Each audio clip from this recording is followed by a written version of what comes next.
Hello friends, it's I, Rob, here in my basement lair, and it's been a while since I've done a State of the Dungeon address for my Dungeons & Dragons game. A number of things have kept me kind of away from it, but none of them very good, and I thought it'd be a good thing to get back to bring us back to pace on that, because I'm going to keep doing State of the Dungeon addresses. And the interesting thing about this one is that it's actually kind of been a sprawling campaign that's gone from the very first days of 5th edition, when I bought the books and brought them back to my group and said, we're going to play this. And we basically made our first characters in 5th edition for the campaign. Now, the campaign has shifted. Initially, I was going to run the game and follow the campaign path from Age of Worms, which was the final campaign path, really, of the old Dungeon magazine that Paizo was publishing for Wizards of the Coast. Later, that went into their Pathfinder adventure paths. But Age of Worms is a fine set of adventures tied into the Greyhawk world. And I really liked it. I liked the flow of it and the story. So we started out doing that. And the characters were going along a story path about finding some unsettling revelations about an Age of Worms that was coming up that was threatening general disaster. And so we were playing for quite a while, and we lost some characters. We lost some players, actually. The initial group was Falcon, who was a paladin, Midori, who was a ranger, Azrath, who was a fighter, Rin, who was a paladin, and Kilo, who was a sorcerer. And there was a also added on a bard joined the group. Why is the name escaping me? What happened was the player of Falcon left the group. Just differences. These things happen. It was a variety of minor things that kind of all piled up. So that player left, which left a hole in the group. He was replaced. And I'm trying to find the name of the bard. But at any rate, so the players went along the path for quite a while, discovering new and interesting things about the world. And then basically what happened was, after that player left, there was a bit of a disturbance, just kind of overall unrest and turmoil that took place. So I thought it would be a good idea to take another crack at starting up a group with a fresh group of adventurers, letting people try different things. We had several sessions where hardly anybody showed up. And it just kind of got, well, really, really, really stale. I don't believe those characters died. Fairly certain. Aramil was the bard. But yeah, it was... We added a couple other players, and it just kind of seemed like it would be appropriate if everybody started with new characters for a change. So the new group was Aramil the Ranger, whose player eventually left due to difficulty in commitment. Let's see, that was Seima the Cleric,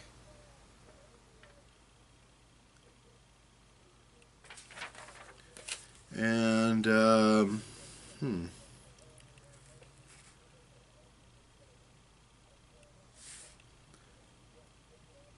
Durhal the Wizard, Kyler the monk, and Galen the fighter. And they picked up the adventuring stick and were set on a different adventure path, this one being the proper story path for 5th edition, Princes of the Apocalypse, which follows roughly a new translation of the Temple of Elemental Evil storyline.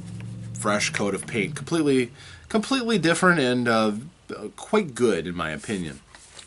Not a proper review, but quite good. And they played for several sessions, doing pretty well until they experienced a total party wipe,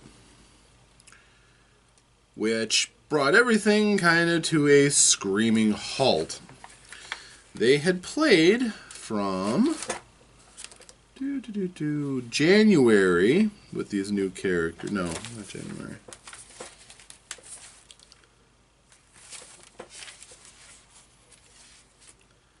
Aramil. Okay. The reset started on 5/12. May 12th of, I believe, 2016?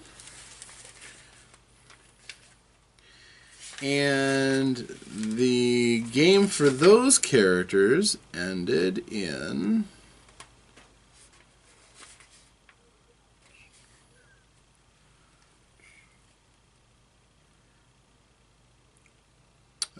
February 23rd. So they didn't get to play a full year. Their characters all died against the Prophet of Elemental Water, which this group has not faced yet, the current group. But the new group consisted of Glim Toe Cutter, who is a dwarven cleric, Geth Brightwood, a human sorcerer, going along the dragon-blooded path, Terran, a human fighter,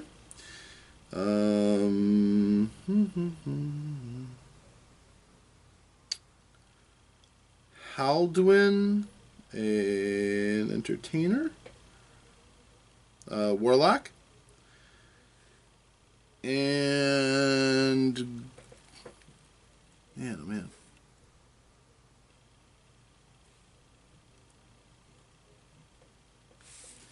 Auric, I can't believe I couldn't read that, who is the Dwarven Rogue. And they started out in an adventure for first level characters that I had called Dark Days and Stoneholm, to kind of gel the party together and get them all on the same point, which worked quite well.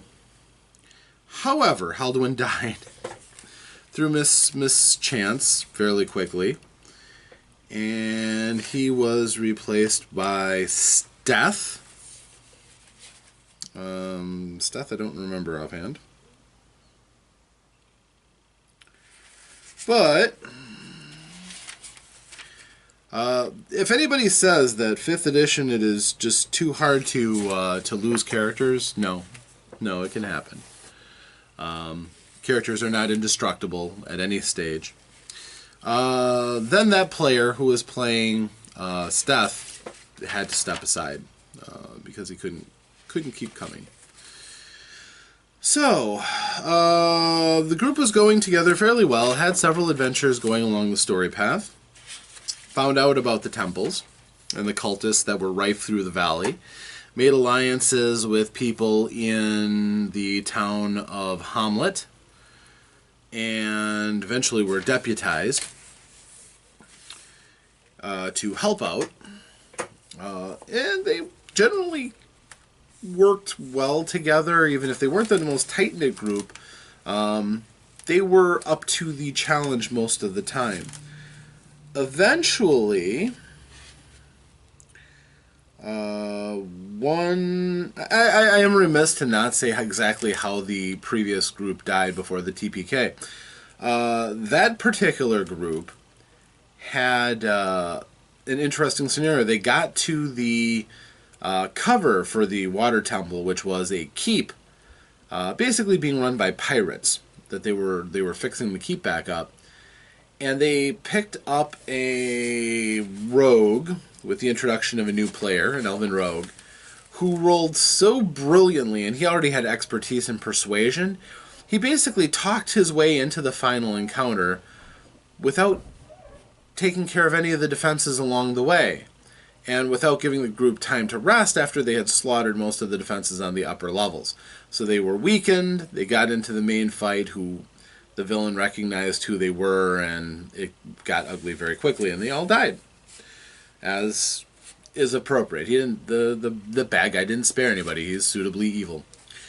So then the new group, they immediately get a very bad experience with the Earth Cult, and start fighting them in their home territory, and do fairly well. The group has some disagreements and some drawbacks to working together, but for the most part, they do fairly well until the group decides they're going to penetrate down and try to attack to make sure that the cultists die and don't get a chance to have reinforcements.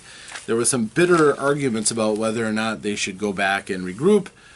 They went to press on, and two of the members died. That would have been Glim and Abor, who, again, another player that we picked up. Yeah, that after the player Steth left, we picked up Abor, and he also got killed. The two dwarves got taken out and turned to stone by the Medusa. Yeah. They had the best chance of surviving against his attack, but that's how it works sometimes. So, new players, or new characters. Sorry, they don't get rid of the players when their characters die. So they ended up picking up a new barbarian warlock named Donlud, and in place of Abor, they picked up a gnome illusionist named Brock. Also, they picked up another player who is playing a monk, the elemental variety, and she has been fairly useful to the group. She's not bad in combat and has a couple of useful abilities tied to the elements. They're fighting elemental cults. It works out pretty well. So the group eventually finds where the air stronghold is, and they go and they attack it directly. They get all the way into it, and they find the prophet of elemental air, and they kill her. It was brutal and to the point. Lots of points. So they killed her. They took her magical weapon of power. And, well, they just couldn't stop. They then went to attack the fire temple, because they found out that the different temples were connected underground. So they went down into the air temple. They didn't clear it out, but they went into it enough that they could get through a side passage and attack the fire temple without going through all of its defenses, which admittedly many of their defenses were already pretty wiped out by the very first group attacking it. And they went and basically assassinated the prophet of elemental fire, Vanifer, catching her in her own stronghold at her own temple. It was a good fight. It was a Halloween episode, so there was a lot of good drama and everything, and they were very successful. So this particular iteration has been, far more effective, and it looks like they're the ones that are going to gear up. If we have another total party wipe, they will not be given another chance, though. So this time they want to they move things forward so that they can make their next strike against the Earth Temple. They found the connection point where all of the different temples are connected deeper than just the surface tunnels, which go miles and miles between, thanks to this entire valley basically having been a dwarven kingdom with lots of underground highways, byways, and tunnels. Most of which are still intact. So they were able to go from one temple to another temple by these interconnected tunnels. They also found that if they go deeper, there's a place called the Fane of the Eye, which has more powerful guardians of each of the different elements, but also accesses to their true areas of power, the elemental nodes. And so when they had basically cleared off about a third of the Fane of the Eye, and they were looking for what they were going to attack, they had been told a couple of times that the Earth cultists had made the most progress, and they were damaging the world the most.